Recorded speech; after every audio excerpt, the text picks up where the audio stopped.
Thomas Green here with Ethical Marketing Service. On the podcast today, we have Gemma Perkins. Gemma, welcome. Thank you for having me. It is my pleasure. Would you like to take a moment and tell the audience a bit about yourself and what you do? Yep, so my name is Gemma and I'm a personal transformation facilitator, which is a little bit of a mouthful, but I wanted to avoid the word coach. What I do is I help individuals and teams to develop different kinds of soft skills that will help them to achieve whatever change is needed in their environment. So it might be leadership, it might be conflict, it might be well-being. Most of it's underpinned by emotional intelligence, and it's about helping people to be the best version of themselves through that soft skills development. Well, correct me if I'm wrong, the topic of conversation today is conflict resolution. Happy to talk about that? Oh yeah, absolutely. Would you like to start with an opener? So I think what's interesting with conflict resolution is that it's such a complex area. And as a starting point, I'll say that I get asked a lot, oh, can you deal with this? Because there's a live conflict that's gone on, or we've just got a new team and we want to equip ourselves for conflict. And I think people will say, yeah, I'll kind of go through all the different aspects of conflict resolution I can cover. And they'll say, great, can we do that in half a day or an hour? And so people try to reduce conflict down into something, a simple process of these are the 3 or 4 steps you do, job done. And actually conflict resolution is a complex skill set because it encompasses so many other things: active listening, coaching, empathy, organizational awareness. There's sometimes strategy involved as well when you're looking at business teams. And so the first thing that I have to really get across to people when we're dealing with conflict resolution is there are no easy answers. There are more questions than answers, and you have to be open-minded enough to find those questions as the starting point. Incidentally, that is actually one of my questions, which is like, do you use any formulas? And the example that I've got in my notes is like, for the equivalent is like for objections. So like feel, felt, found. Have you heard of that one? Don't know that one. A lot of people, or I feel that way, and a lot of people have felt that way, and therefore, and what they've actually found is X. So I probably haven't done a good justice. I haven't done justice there, but it reminds me a little bit of the I statements as a way of a framework for phrasing things that helps people to communicate, I guess, in a way that will encourage open-mindedness or encourage the conversation. Do you have any frameworks that you use, or is it very catered to the individual? Yeah. So I do go through frameworks and then we cater it after. So I like to get people to use examples from their own life or scenarios and pin that onto a framework. So I'm a very big fan of Marshall Rosenberg's nonviolent communication model. I use Stella Ting-Toomey talks about 6 conflict hooks. I can't remember where it came from, but one of the things I do is look at the phase model, which is for how to structure difficult conversations. And I also draw a little bit from Stephen Covey, even though a lot of this stuff's about leadership in general. He talks about the difference between collaboration versus compromise. And I think that's always important to bring in as well. And then I dabble in kind of Daniel Goleman's emotional intelligence capacities. So I kind of pull lots of different things together. But when it comes to the bare bones of conflict resolution skills, Marshall Rosenberg's the first place that I go to. I need to follow up on that because it sounds like quite an interesting, it immediately jumped out at me as an interesting thing to ask about, which is how to structure difficult conversations. Have you got anything? But I think a lot of employers have to have difficult conversations sometimes. So what's your advice? The actual structuring, funnily enough, isn't the difficult bit. I think sometimes we can fast forward into, okay, there's this problem, let's just fix it. And so the structuring difficult conversations model just reminds you that there's different parts. So, for example, do both of you or do all the parties involved know there's going to be a difficult conversation happening? Because it's not uncommon for somebody to catch you in the middle of a corridor and drop something on you that, whoa, hold on, this is a challenge. So there's a preparation phase where you work out, if it's a HR issue, do you need to grab any policies? Do you need to pull any emails or evidence? Or so sometimes in the preparation phase, you might set out what the aims of the conversation are, or what materials you might need to refer to. There's an opening phase where you and the other party set the scene. You might even need ground rules, not necessarily that formally, but if you're bringing somebody in to talk about a difficult issue, you might want to say, right, we expect to be here for an hour. This is the purpose of the conversation. Are there any areas that we're not going to be addressing? How's the process? So just kind of that general housekeeping to start the conversation provides people with a sense of security. Because if you don't do that, if you jump straight into whatever your topic is, you put people on the back foot, and that's when they get defensive, and that's going to escalate the conflict. So you prepare, then you open, exploring whatever the issue is. And again, it doesn't tell you what to say or how to do it. Depends what your issue is. So there's lots of other soft skills that come in there. But explore is deliberately chosen as that word, because it's not tell them what the problem is. It's not kind of shout at them or say, this is what needs to happen. It's okay, let's really understand what's going on. Because for a lot of people, conflict taps into their unmet needs, their values, their personality. And so you can see a surface level behaviour that may be, or challenge that you want to address, but as to why that's happening, a process of active listening and coaching is going to uncover. So as you explore, that then integrates with the next step, which is to problem solve.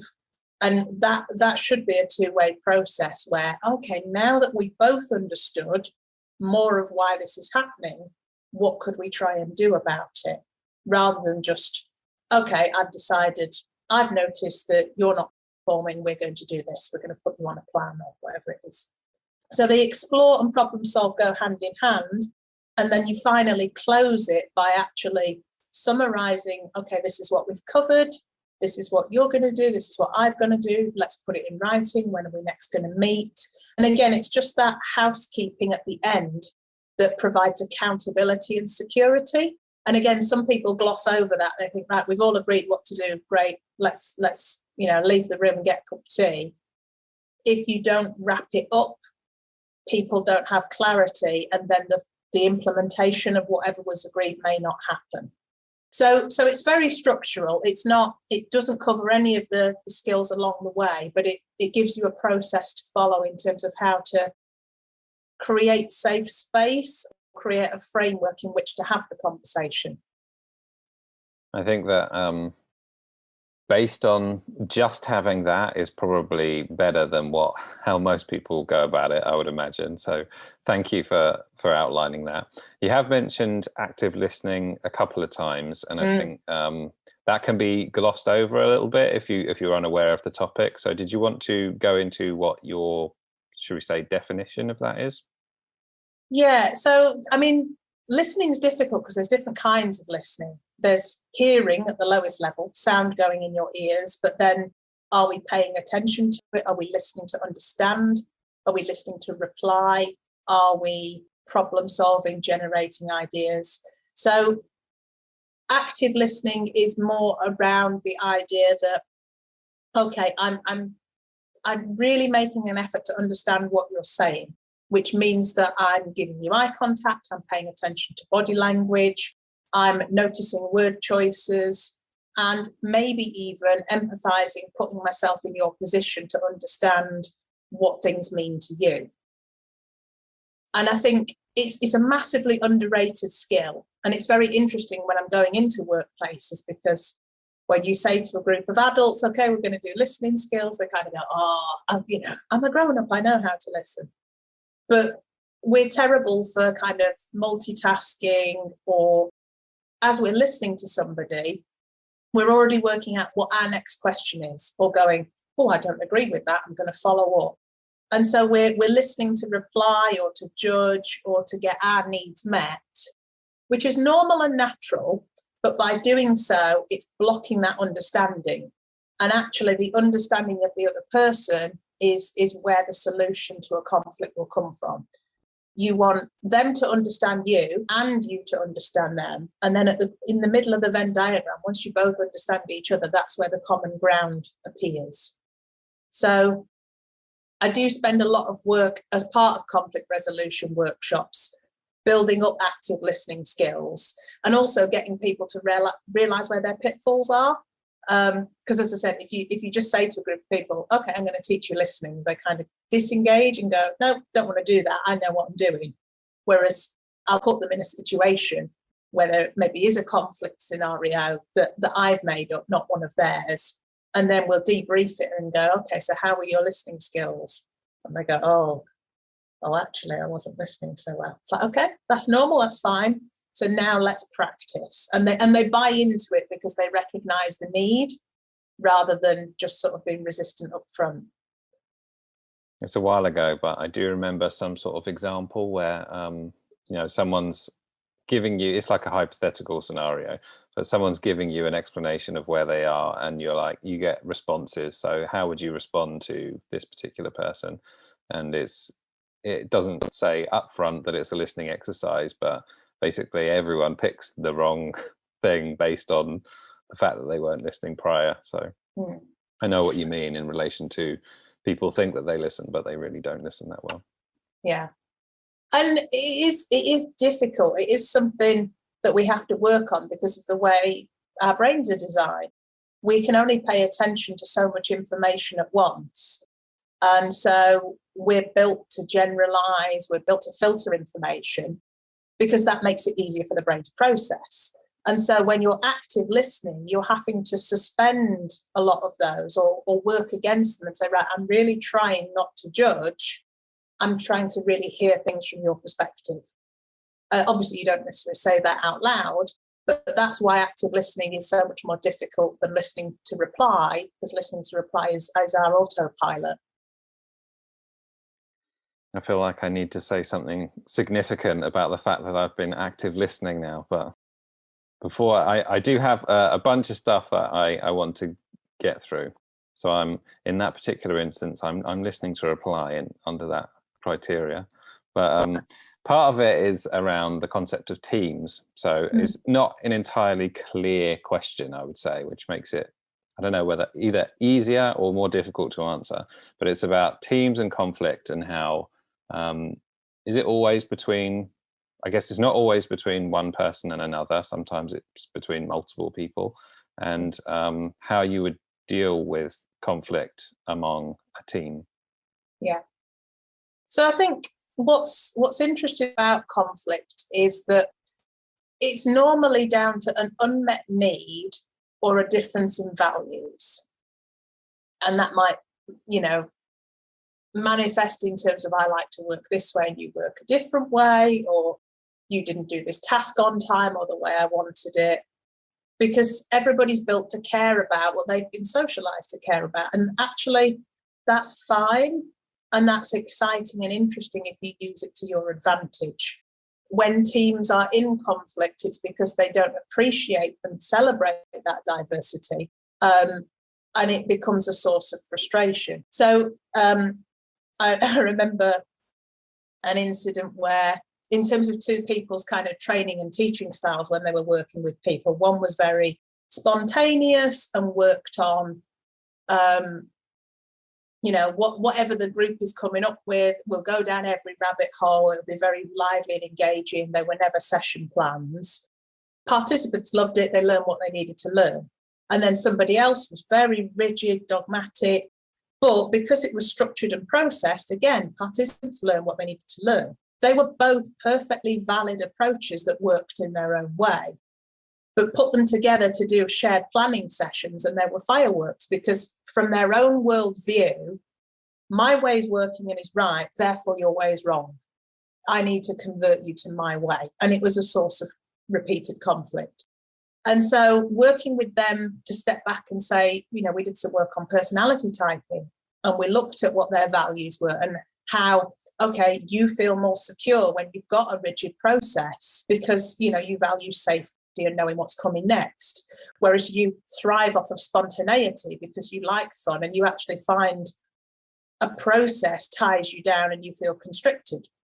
So again, for each person to understand, okay, this is why I operate the way I do. Do I know my strengths, my weaknesses, my patterns of behavior? That's the starting point. And then once you're kind of fluent in yourself, to then open up, it's a bit like Daniel Goleman said about the layers of emotional intelligence, the self-awareness, self-management, and then there's social awareness. Oh, how do other people like to be? Do I know what their patterns are? And then I can use that for relationship management.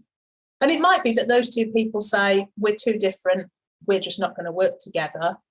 Or when it's your project, you do it your way. When it's mine, I'll do it my way. Or if we have to work together, how do we make sure both people's needs are met as best as possible?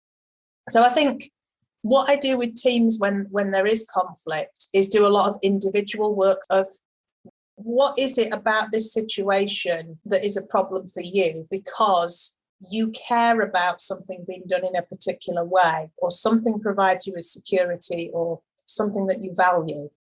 And when people have got the vocabulary to express that, it then feeds into the active listening, where now I can tell my colleague, actually, I really wanted things to be this way because that's what works for me. And sometimes the other colleague goes, oh, well, if you'd have just said, yeah, we can do that now. Or it might be, that conflicts with my way is this. But now that we understand each other, at least we can find the common ground. So a roundabout way of answering it, I think, and not an easy answer either, because obviously taking the time to work with each individual and work with the group on their values and needs can be challenging, depending on how much they're used to self-reflection as well. You said about differing values or unmet needs. Would you make a distinction between the two, or would you say they were kind of one and the same? I think technically they're different, but they definitely fit into each other. There's mixed literature on, like, a value is a personal preference, so I might value honesty. What that looks like in principle as to how I behave is maybe different. My need possibly is about other people, so I need other people to. There might be 5 people who say they value honesty. For one, that means you never tell me lies. For another, it might be, whatever you tell me must be true, but if you withhold something, that's fine. For another, it means if you think, my outfit looks rubbish, I expect you to tell me and hold me accountable and things like that. So different interpretations of the value word can manifest differently for other people. So the needs might be a little bit different. And again, this is another interesting thing, because people will say, oh, yeah, I believe in honesty as well, and just assume that they're coming from the same place. But everybody's interpretation of what that looks like is slightly different. So the more you can encourage an open-ended conversation about, well, what does this really look like for you, the better. One of the things that I wanted to touch on, which you have already mentioned a couple of times, was personality differences and how they might be relevant to the approach in conflict resolution. Do you always approach it the same way in terms of conflict, even if people have vastly different personalities? And is there any prevention tools that you would use, and how they might, based on personality differences? So, if you saw someone potentially clashing, what that prevention might be? So I think on the one hand, we want to be aware of personality types and people wanting to do things in different ways. And as part of my training, I do cover some personality type models. That doesn't necessarily mean that I'll tailor the solution to the personality types. More what I'll do is say, look, everybody, here are all these types, and this is why you may be feeling the way you're feeling. Now let's use that to build empathy to then go through the process. So for instance, earlier when we went through the phase model, the 5 steps of having the difficult conversation, that model doesn't need changing for different personality types. It's generic enough work. When you look at the nonviolent communication model, that process is, pretty across the board. So I think there's a danger that you don't want to be trying to overcomplicate it by being really, really niche. In light of personality types, it's more important to tailor it to the person. But because what you're doing is encouraging active listening and collaboration and problem solving, people will bring their personality to that anyway. I think the main consideration really would be, if you're dealing with conflicts in teams, if you know you've got, say, a lot of extroverts and one introvert, or vice versa, or, you know, if you know one person's remote and everybody else is in person, when you've got differences that are going to change the dynamic and make that individual, you know, possibly experience barriers to having that open dialogue, then you want to do some tailoring.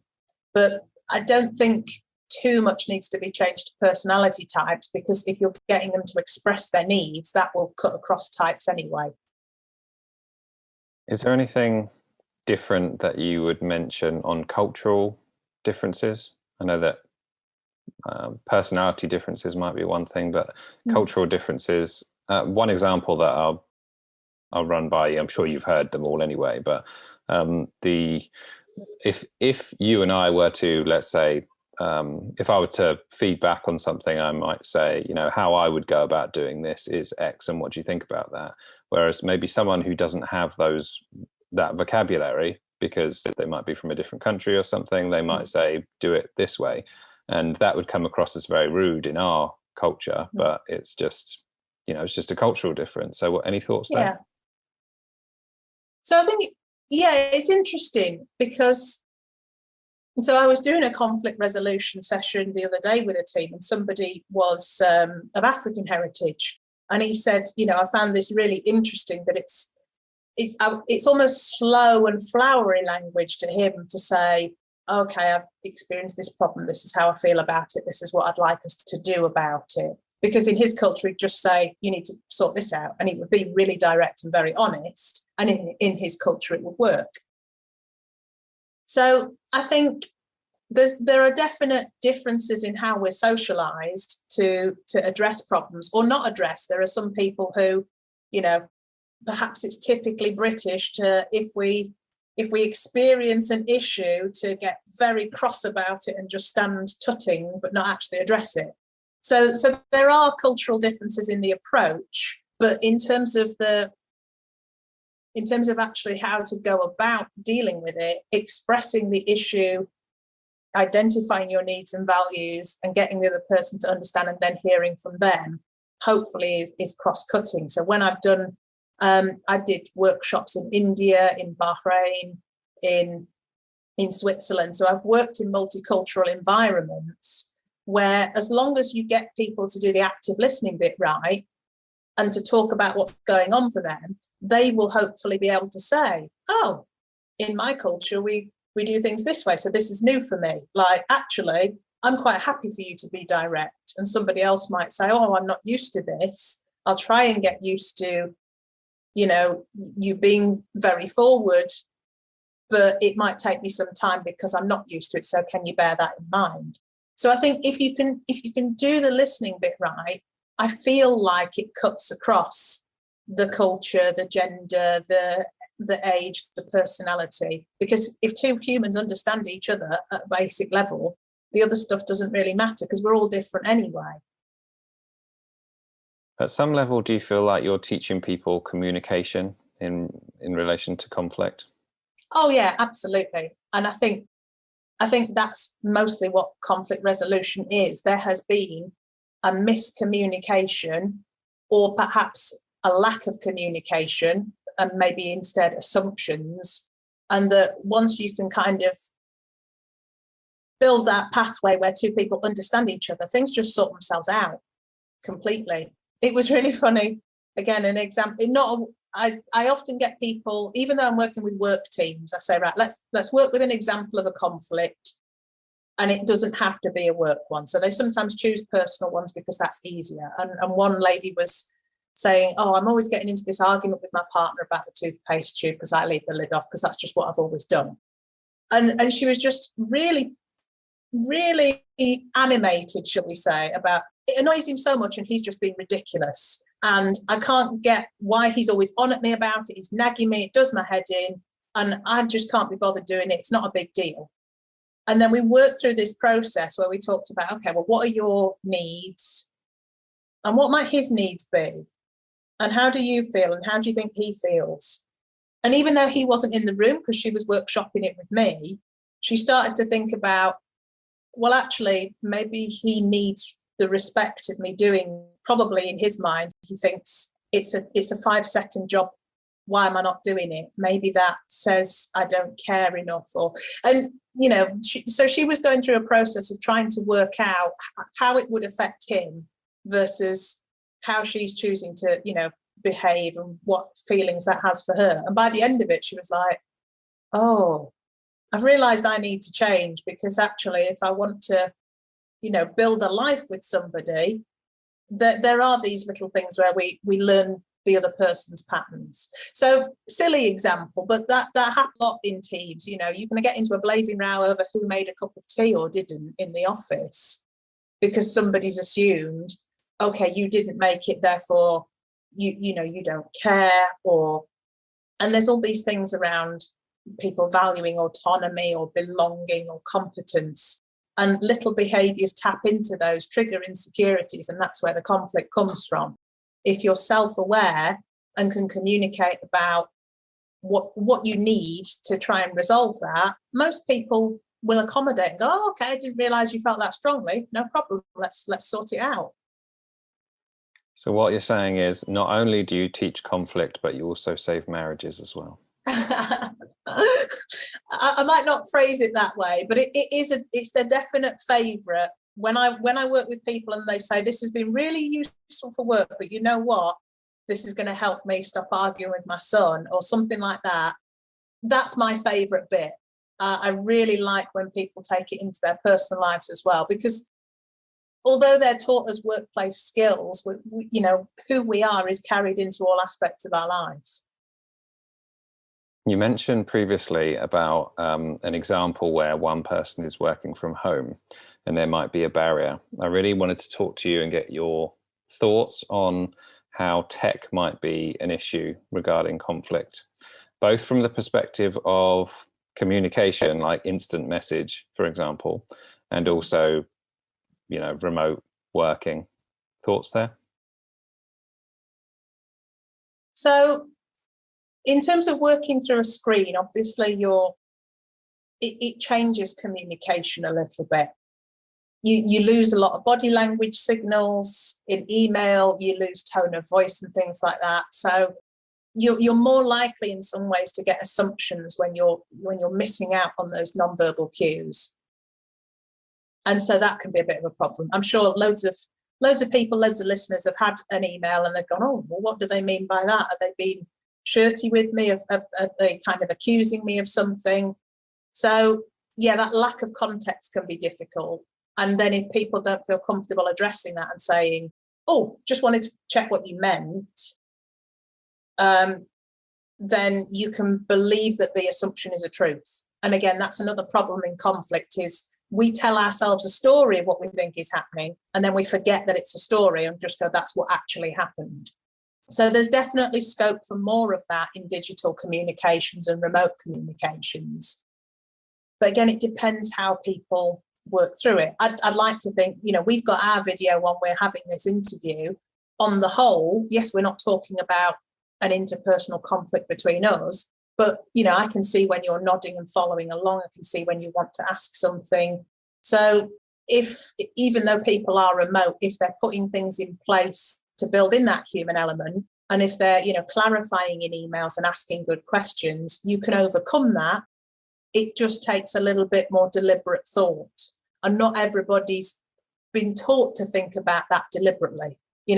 We get into the world of work, and if you're an accountant, you've trained in accountancy, you've not trained in writing emails in an interpersonal way.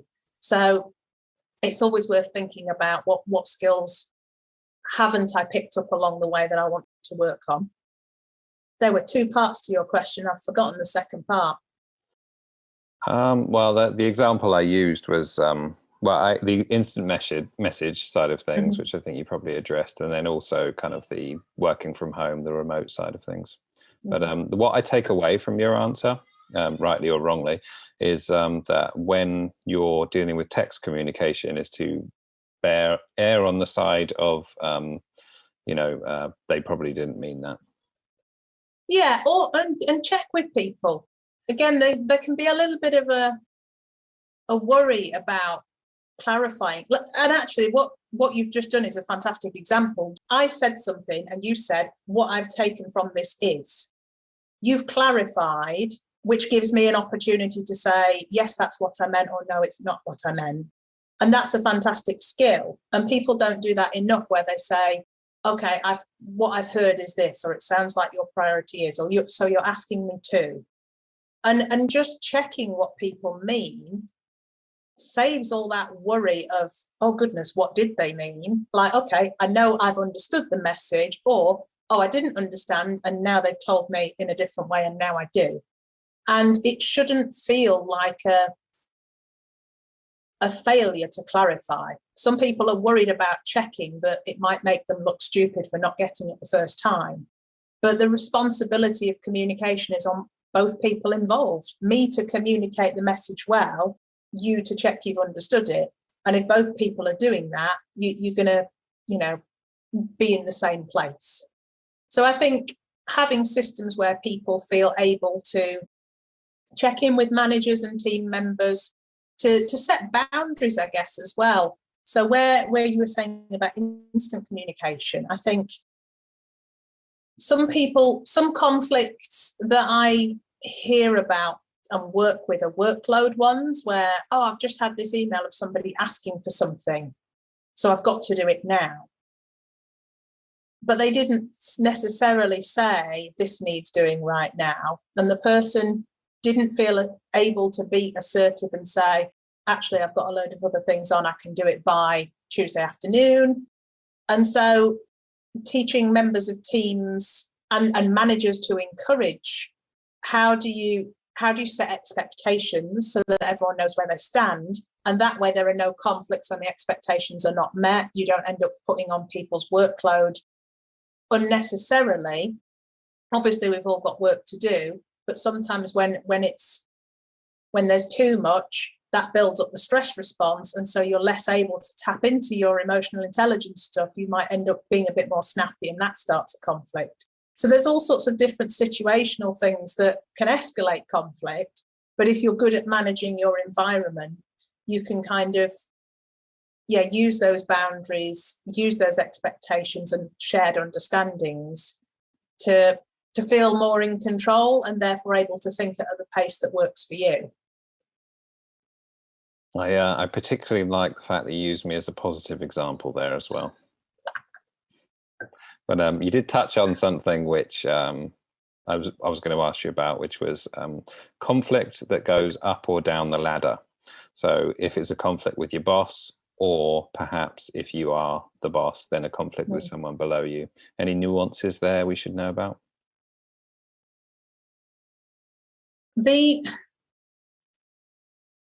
Me personally, I would say humans are humans. There shouldn't be so much of a difference. If somebody's above or below you, they're still another person. You're still trying to understand their perspective.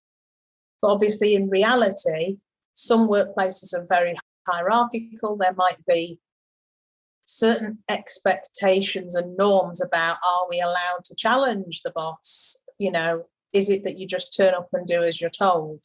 So I think workplace to workplace, there are certain dynamics, and it's worth being aware of what those dynamics are before you make a decision as to how to respond. I would encourage people to, treat everybody as equals and see the common humanity. But I have,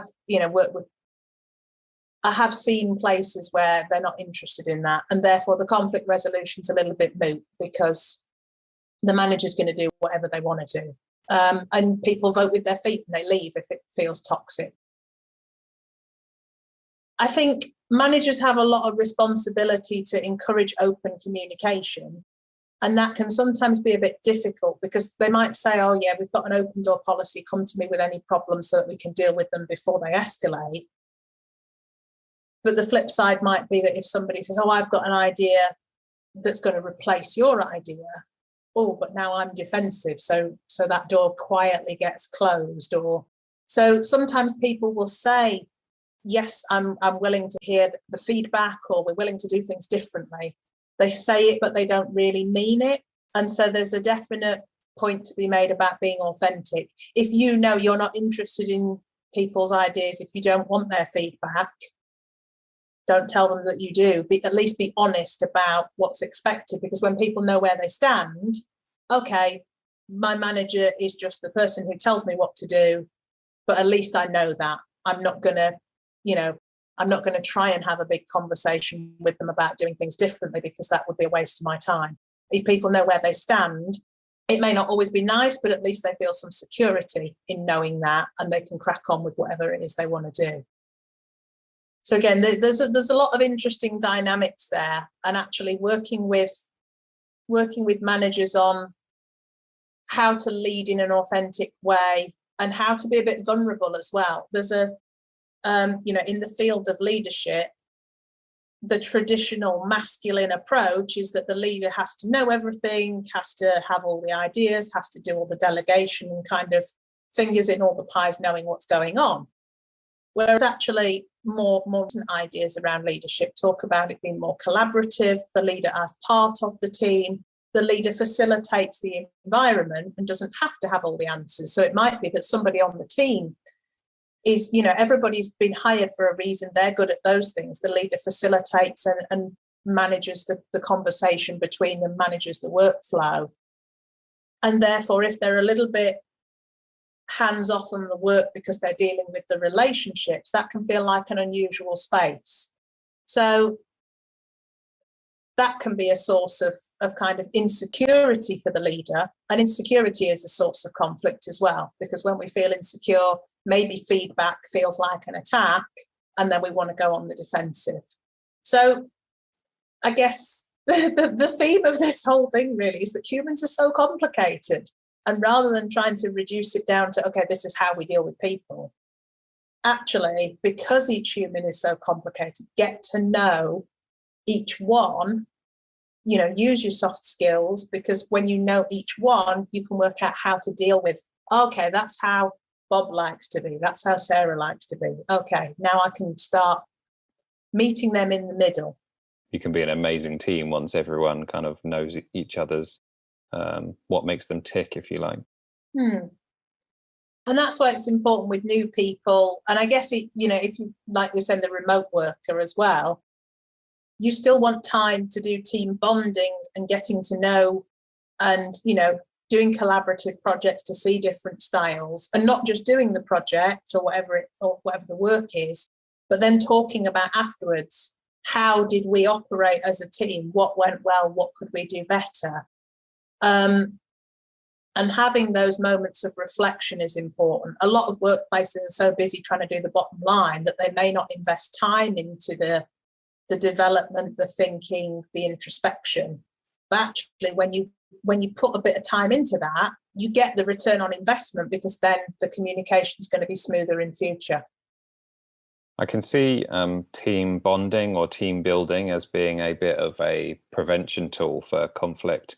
Have you got any thoughts there on a way to do that? Because I feel like that it's got a bit of a bad reputation for being, I don't know, a waste of time and money. But what's the right way to do it is, I guess, the question. So, I'm very wary about saying anything is the way, but I know what you mean. I got into the world of leadership development at 16, so I'm very fortunate to have been in this world for 15 years, and this is just normal for me. But when other people's team building, your team are going to build a bridge across this pretend river, or you're going to do this thing, and we've done it for the 45 minutes, and they've gone, great, job done, you've team built. What? No, we didn't do any reflection on who took charge, who communicated this way, where did the idea come from, how did we problem solve together. So for me, one of the key ingredients of good team building is the debrief. You have to talk about what happened, because the whole point of team building is self-awareness and team awareness. And if you don't take that time to reflect, the awareness is not there. You're just doing a task or an activity, and that's it. So I like to work with playful games as well. So it's not unusual for me to have people tangling each other up with string or pretending to be animals and running around and doing daft stuff. I worked as a primary school teacher for a little while, and I think that people do learn through play, but I know it's not for everybody. But we also do more serious stuff, like you can do, personality archetyping tools, questionnaires. You can have people do, meditative processes together, or presentations about identity and things. So there's all sorts of things you can do. The activity isn't the issue. It's more, once you've done it, how do you get people to then talk about, what did I notice about myself? What did I notice about each other person? Do they see themselves the same way I see them? How do we use those in the team? Oh, okay, you took charge in this activity because you value, or because you have a strength in this area. But if it was something else, you'd sit back and withdraw. I tend to be quiet in these situations.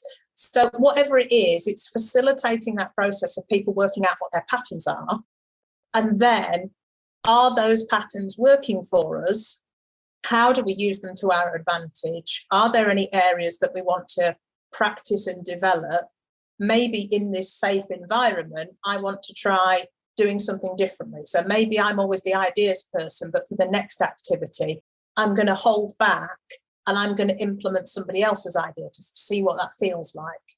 So it's about letting people explore the different roles they can play in teams to understand themselves, find their fit. What you don't want to do is just sort of, as I said, get people to do an activity and go, yeah, that box is ticked, we've done team building, because not everybody is going to enjoy it. And you'll have a mixture of people who want to do creative, who want to do logical, who want to do extroverted or introverted. So having a little bit of choice is good as part of a team building strategy as well. I touched on this particular topic because of some misconceptions of what people have. But are there any others on conflict resolution? Two kind of misconceptions that I see quite a lot just in day-to-day life. So, I mean, a classic example, it happens in offices, but more so in the primary school playground, is, two kids have had a falling out and the dinner lady comes to sort it and just rocks up and says, right, you say sorry, there we go, sorted. And that does happen in corporate teams as well, where there was a conflict and somebody has decided this needs dealing with and has just made everybody sweep it under the rug and not address it. And that is only going to come back and bite you later. Those people feel resentment that it's not sorted. They're going to feel resentment to the person who glossed it over, and it's going to reoccur in one form or another. So that's a definite thing, is that conflict does need dealing with in one way or another, or otherwise it will resurface. And another thing is people sometimes mix up collaboration and compromise. So, okay, you want this, I want the other, let's compromise and meet in the middle. And they're very quick to try and meet in the middle, which in some ways is admirable because it's one way of fixing the issue. But actually, it's trying to shortcut it. And a compromise, by definition, is both people getting half of what they wanted. Actually, if you took the time to really understand the other person and to express yourself, maybe you can both get what you want, because maybe there's a creative way around it, or maybe that what you actually want is not in conflict with the other person's need to talk. So yeah, when people jump straight to compromise and think that is a positive, it's not the full picture. So it's getting people to kind of slow down and look for the well-rounded solution. It's a great point. 100% agree. And I also think it applies, not that we're talking about negotiation, but lots of people will meet in the middle when it's really not necessary. So yeah. Is there anything that you would like to add that I haven't asked you about regarding conflict? I think I'll go back a little bit to Marshall Rosenberg. I really recommend, if anybody wants to read more on conflict, his model is fantastic, and it's an easy book as well, because it's full of very, nice examples. It's not tailored to business, it's more personal, but you can see how it would apply. And he basically breaks talking about conflict into 4 steps, which is observe what happened. And what he means by that is don't judge, don't be like, oh, she swanned in and, we've stereotyped, we mislabeled. Just know what actually happened. How are you feeling about it? And again, there's some nuances. It's not you made me feel, it's no, I feel this because these are my needs that are not being met. And then request a solution. It would really help me if we could And I use it all the time. It's such a nice process, and it's good for work, it's good for personal life, it's cross-generational as well. I get children to use it. And so, in a work setting, you might have somebody very frustrated that their ideas weren't heard in that meeting, and so-and-so wasn't listening to me, he doesn't respect me, Okay, let's non-violent communication this. Okay, I suggested an idea and it didn't get paid attention to, or it didn't make it onto the agenda.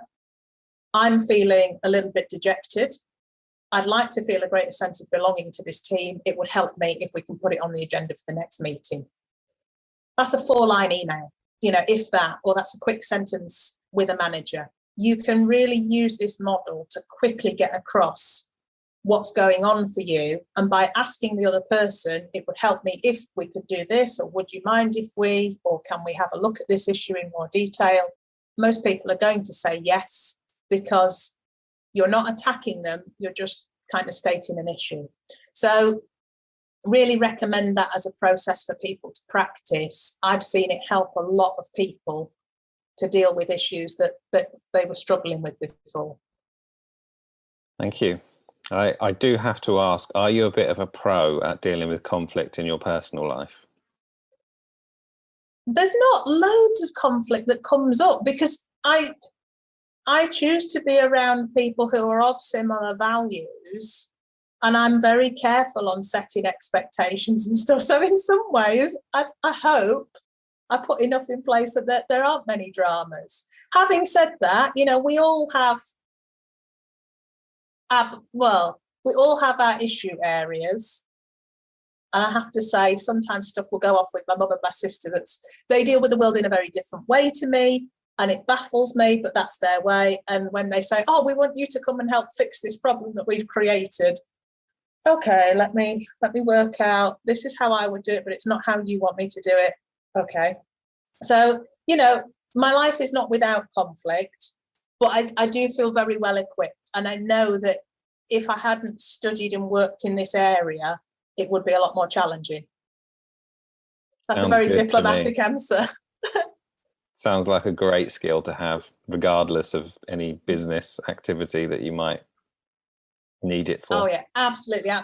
I know your audience is very business tailored, but as a former teacher, it baffles me that this is not just on the curriculum, because who wouldn't benefit from conflict resolution skills in whatever you want to do in life? It's just so useful.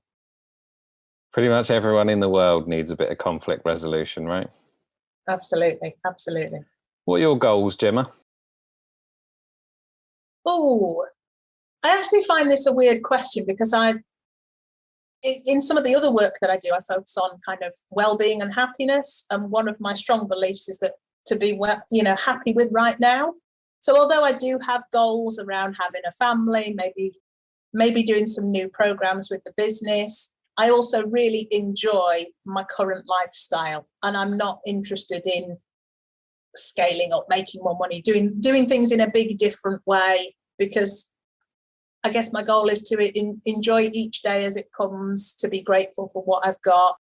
Most of my goals are around helping people. I want to work with individuals so that they have those penny drop moments where they understand themselves better and they get to lead the life that they want.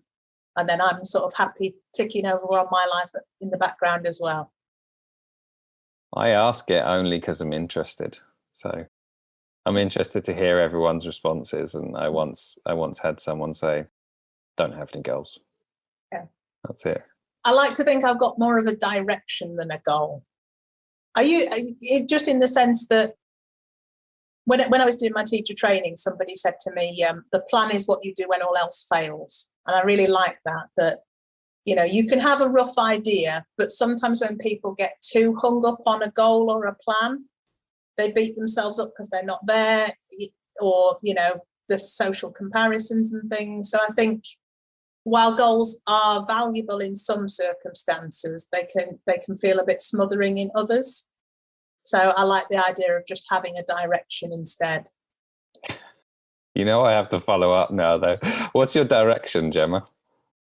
My direction, I guess, is sort of family will come up soon, I imagine.